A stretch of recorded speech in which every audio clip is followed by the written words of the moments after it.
हाय दोस्तों, आप सबका हमारे चैनल टैक्स इन्फो में स्वागत है।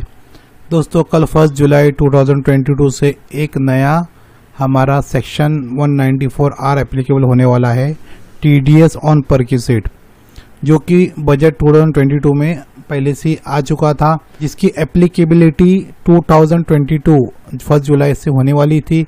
तो कल 1 जुलाई ये स्टार्ट होगा।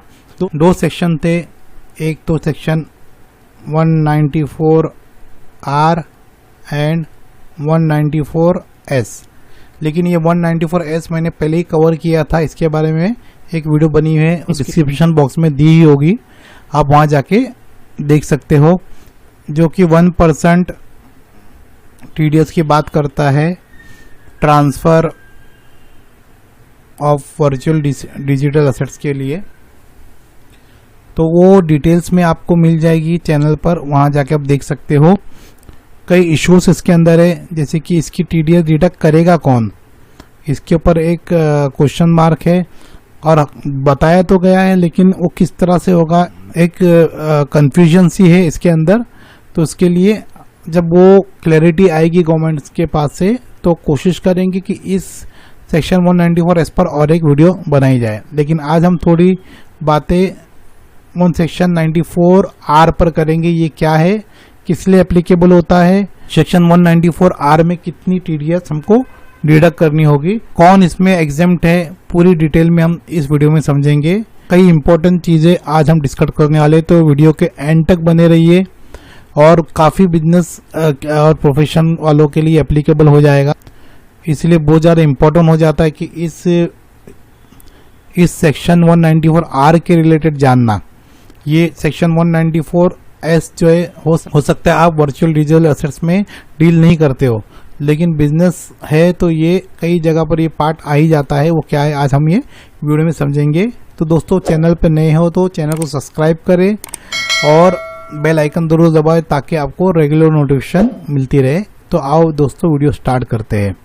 दोस्तों, ये हमारा इनकम टैक्स डिपार्टमेंट के पोर्टल पे सेक्शन 194R दिखाई दे रहा है। ये थोड़ी टेक्निकल लैंग्वेजेस है एक्ट की, जो शायद आपको नहीं समझे, तो इसके लिए मैं यहाँ आपको नहीं बताते हुए मैं आपको स्प्लिट करके एक अलग तरीके से बताने की कोशिश करूंगा। तो यहाँ नहीं करते, आओ हम दूसरी स्लाइड की तरफ चलते हैं। इजी लैंग्वेज हम समझेंगे। इसमें क्या बताया जा रहा है, एज पर clause 4 of the section 28 of the act, the value of any benefit और perquisite, whether convertible into money or not, arising from business or exercise of profession, to be charged as business income in the hands of the recipient of such benefit or perquisite.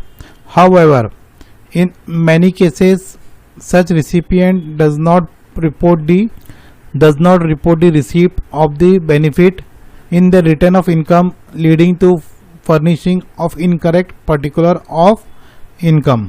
दोस्तों, समझते ये क्या कहना चाहते हैं। दोस्तों, ये बताना चाह रहे हैं कि जो सेक्शन 28 है, इसको आपको पता होगा सेक्शन 28 ये किस रिलेटेड है, जो कि बिजनेस और प्रोफेशन के अंदर क्या क्या कवर होता है वो बताता है। तो इसके अंदर जो क्लॉज 4 है, तो ये क्लॉज 4 में जो बात बताई जा रही है वो भी देख लेते हैं।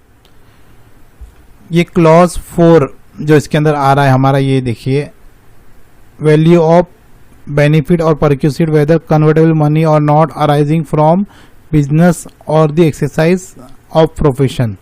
तो ये profit and gain of business and profession के रिलेटेड सेक्शन 28 है। उसके अंदर जो 4th क्लॉज इसका जो है, उसके रिलेटेड ये बात कर रहा है। जो हमारा परक्यूसिट है, वो रिसिपिएंट के पास टैक्सेबल हो जाता है। तो दोस्तों, जो एक्चुअल प्रॉब्लम आ रही थी वो ये थी कि एग्जांपल मिस्टर ए, ये एक बिजनेसमैन है, इन्होंने मिस्टर बी से कुछ सर्विस ली, तो इन्हें इस सर्विस के बदले में एक टूर पैकेज दे दिया या मोबाइल गिफ्ट किया या लैपटॉप दिया, तो ये जो काइंड में है कुछ और जो कन्वर्ट नहीं किया जा सके ऐसी कोई चीज़ है, तो जिसकी वजह से ये मिस्टर बी जो है पकड़ में नहीं आ रहा था। यहाँ ये हो रहा था कि मिस्टर ए जो है ये अपना एक्सपेंस क्लेम कर रहा था अपने पीएनएल में, इसको इसका बेनिफिट भी मिल रहा था, लेकिन जिसके लिए ये इनकम है, ये जो मिस्टर बी है ये हाथ में नहीं आ रहा था गवर्नमेंट के, तो उन्होंने ये एक सेक्शन लेके आया कि इसके लिए जो भी सर्विस प्रोवाइड की जा रही है या जो भी इसके बदले में, चाहे वो कैश में हो काइंड में हो, जो मिस्टर बी को मिल रहा है उस पर टीडीएस काटा जाए ताकि ये टैक्स की नेट में आ जाए, टैक्स के जाल में आ जाए और ये पकड़ा जाए कि भाई ये इन्होंने जो काइंड में चीज़ ले जा रही है या किसी और तरीके से, यहाँ एग्जांपल दिया है कि टूर पैकेजेस इसके ज़रिए दिया जा रहा है इसको, तो इसको नेट में लाने के लिए सेक्शन हमारा 194R लाया गया है। तो इसके अंदर और डिटेल में हम समझते हैं। This new section 194R required reduction of TDS tax at source at the rate 10%, यानी 10% यहाँ काटना है by any person providing any benefit और perquisite exceeding 20,000 in a value in a year to a resident arising from the business or profession of such resident and such benefit or perquisite is in the nature of income falling under section of the Income Tax Act।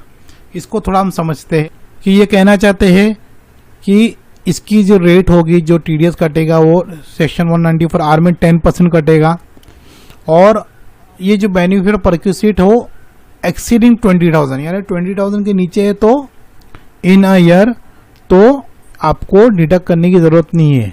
और यहाँ बात ये भी समझे, यहाँ word दिया जा रहा है इन अ ईयर, इससे साफ समझ में आ रहा है कि ये ड्यूरिंग द ईयर कहा जा रहा है, फाइनेंशियल ईयर की बात की जा रही है। 194R का 1 जुलाई से एप्लीकेबल हो रहा है, लेकिन हम जो भी देखेंगे हमारी वैल्यू, जो भी सर्विस की जो हम अवेल कर रहे थे, जो सामने वाले को पेमेंट करना है, वो ड्यूरिंग द ईयर देखी जाएगी, फाइनेंशियल ईयर, तो पूरा अप्रैल टू मार्च लिया जाएगा।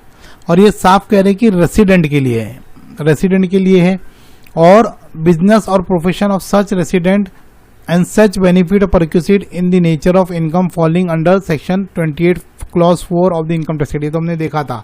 और उसको और डिटेल सेक्शन में हमको देख के बात समझ में आ रही है कि the person responsible for providing to a resident, यानी जब रेसिडेंट होगा सामने उसी के लिए ये सेक्शन 194 एप्लीकेबल हो जाएगा, नॉन रेसिडेंट के लिए नहीं है। नॉन रेसिडेंट के लिए विथ होल्डिंग वाला जो कॉन्सेप्ट है वो एक अलग बात है, वो हम यहाँ डिस्कस नहीं कर रहे, लेकिन ये रेसिडेंट के लिए, नॉन रेसिडेंट के लिए नहीं है। एनी बेनिफिट और परक्यूसिट, कुछ भी बेनिफिट हो या परक्यूसिट हो, अगर सामने जो रेसिपिएंट को मिल रहा है तो वो वेदर कन्वर्टेबल मनी हो और नॉट, यानी वो मनी में कन्वर्ट होता हो या नहीं होता हो, ये गवर्नमेंट को लेना देना नहीं है। हाँ, उस पर टीडीएस जरूर काटना है। Arising from carrying out of a business और exercising of a profession by business और प्रोफेशन के रिलेटेड है, उसी में ये एप्लीकेबल होगा, या और जगह पर एप्लीकेबल नहीं होगा। वो क्या जगह हम आगे देखेंगे।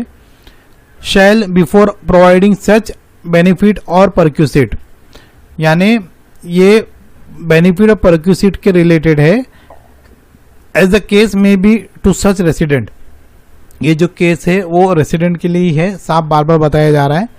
Ensure that tax has been deducted in respect of such benefit और परक्यूसिट, और जब ऐसी बेनिफिट और परक्यूसिट दिए जाए सामने बिजनेस प्रोफेशन करते हुए, तो उस वक्त ये 10% टीडीएस कटना। आगे कहते हैं at the rate of 10% of the value और aggregate of value of such benefit, यानी 10% कटेगा टीडीएस, जैसे हमने पढ़ा, वैल्यू जो भी हो उसका एग्रीगेट वैल्यू उस पर 10% कटना है। Provided that in a case where the benefit और perquisite as case may be is wholly in kind or partly in cash and partly in kind, but such part in cash is not sufficient to meet the liability of deduction of tax in respect of whole of such benefit or perquisite. The person responsible for providing such benefit or perquisite shall, before releasing the benefit or perquisite, ensure that tax required to be deducted has been paid in respect of benefit और perquisite. यानी वो आप आधा cash में दे रहे हो, आधा kind में कर रहे हो, जो भी हो इसके ऊपर जो प्रोविजन का एप्लीकेबल होना है वो होकर ही रहेगा। आगे कहते हैं provided further that the provision of this section shall not apply in case of resident whether it or perquisite provided or likely to be provided to such resident during the financial year does not exceed 20,000। हमने देखा कि 20,000 के ऊपर होगा तो होगा, otherwise 20,000 तक ये कोई एप्लीकेबिलिटी नहीं है। अगर 20,000 या उससे अंदर रहता है ये जो परक्यूसिट का वैल्यू, तो उस पर टीडीएस नहीं काटेंगे। Provided also that the provision of this section shall not apply to an individual और Hindu undivided family HUF whose total gross receipt or turnover does not exceed 1 crore rupees in case of business or 50 lakh rupees in case of profession during the financial year immediately preceding the financial year in which such benefit or perquisite as case may be is provided। आओ इसको भी समझते हैं हम।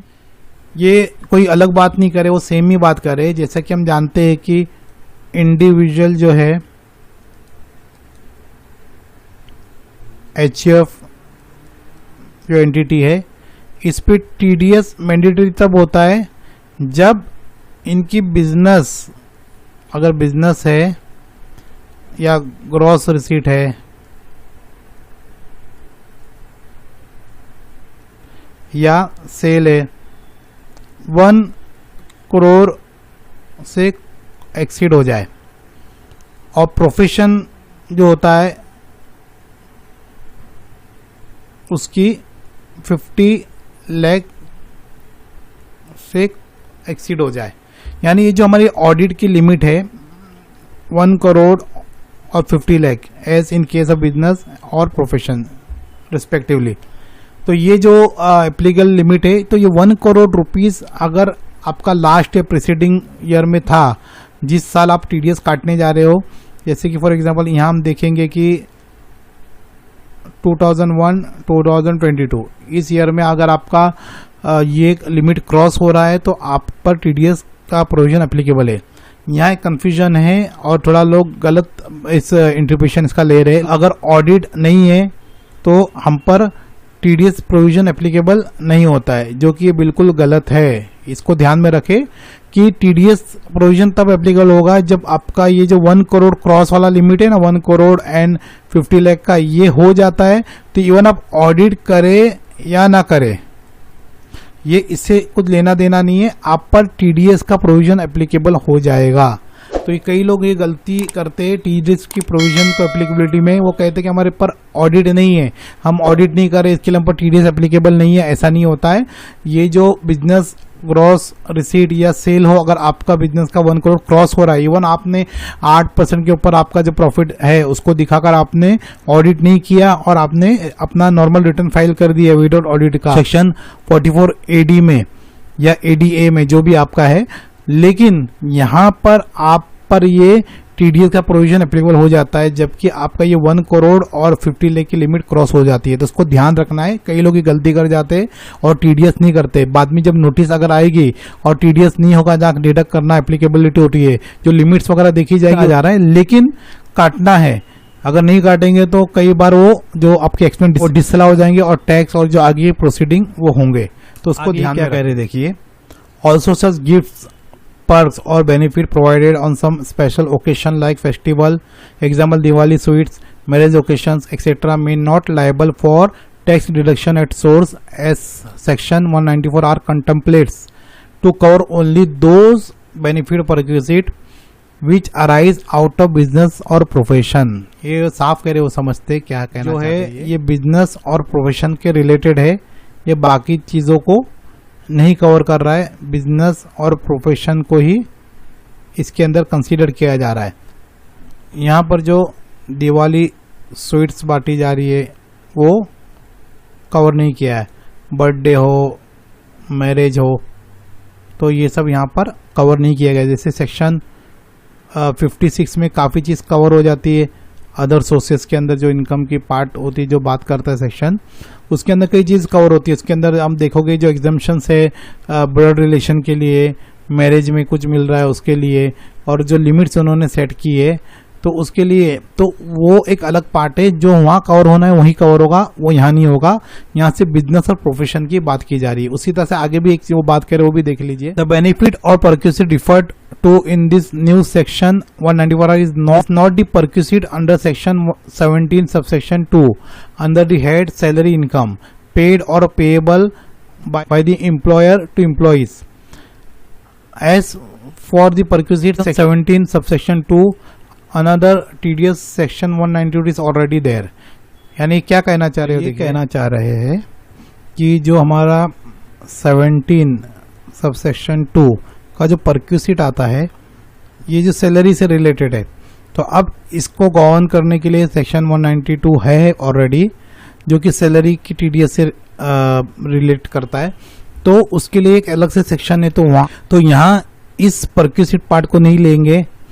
तो सिर्फ यहाँ पर बताने का मकसद ये है कि बिजनेस के जो रिलेटेड है वही होगा। मैंने पहले भी बताया कि जो अदर सोर्सेस में भी आते हैं, जो बर्थडे गिफ्ट वगैरह जो है, या पर्सनल नेचर के जो भी है, वो यहाँ पर कवर नहीं करेंगे। या बिजनेस रिलेटेड ही सब चीज़ें होंगी। इवन जो यूट्यूब पे इन्फ्लुएंसर्स है, यूट्यूब है, आपका इंस्टाग्राम है, तो यहाँ भी कई जो इन्फ्लुएंसर्स जो होते हैं सोशल मीडिया पर, तो उनके लिए भी ये एप्लीकेबल हो जाएगा। जैसे कि उनको पेड प्रमोशन होता है, तो प्रमोशन वो करते हैं किसी प्रोडक्ट का, तो उनको गिफ्ट में प्रोडक्ट मिल रहा है। फॉर एग्जांपल मोबाइल मिल रहा है, लैपटॉप दिया जा रहा है। इस तरह से जो होता है अनबॉक्सिंग वगैरह भी वो करते कई बार, तो उनको ये गिफ्ट एज अ गिफ्ट दिया जा, सैंपल दिया जा रहा है, तो वहाँ भी एप्लीकेबल हो जाएगा। लेकिन याद रखें, फ्री सैंपल है उस पर तो एप्लीकेबल है, वरना तो लोग यही फ्री सैंपल कह के बांटते जाएंगे और अपना एक्सपेंस क्लेम करेंगे, और सामने जो बंदा जिसको मिल रहा है उसको टैक्सेबिलिटी नहीं आएगी। तो फ्री सैंपल पे तो ये एप्लीकेबल है टैक्सेबल। लेकिन जो बाय वन गेट वन का जो ऑफर होता है, यानी बाय वन गेट वन जो ऑफर्स होते हैं डिस्काउंट वाला, तो वो चीज़ इसमें एप्लीकेबल नहीं होगी। तो यहाँ पर वो टैक्सेबिलिटी में नहीं आएगा। ओके, वो डिस्काउंटिंग वाला पार्ट है। तो कई ऐसे पॉइंट्स है इसके रिलेटेड गवर्नमेंट क्लेरिफिकेशन दे रही है सर्कुलर के जरिए, नोटिफिकेशन के जरिए। तो वो आगे और दिनों में आएंगे, वक्त रहा तो उसके लिए भी एक सेपरेट वीडियो बनाने की कोशिश करें। देखा आपने किस तरह से ये जो सेक्शन 194 आर इम्पोर्टेंट है हमारे लिए, कि जो भी प्रोफेशनल्स है, जो इनकी रिटर्न्स जो प्रोफेशनल करते हैं अपने क्लाइंट्स की बिजनेस प्रोफेशन के लिए, तो कई उनके साथ ये चीज़ें होती रहती है। तो इस सेक्शन को समझना बहुत ही ज़रूरी है। इसी तरह की कई और इन्फॉर्मेटिव वीडियोस हमारे चैनल पे आती रहती है। ये तो दोस्तों चैनल को सब्सक्राइब कर ले और बेल आइकन जरूर दबाए, ताकि आपको रेगुलर नोटिफिकेशन मिलती रहे। और वीडियो अच्छी लगी तो लाइक तो बनता है। दोस्तों आज की हमारी वीडियो यही ख़त्म हो रही है। अपना ख्याल रहे, खुश रहे, स्वस्थ रहे। फिर मिलेंगे नई वीडियो के साथ। Till then bye, take care.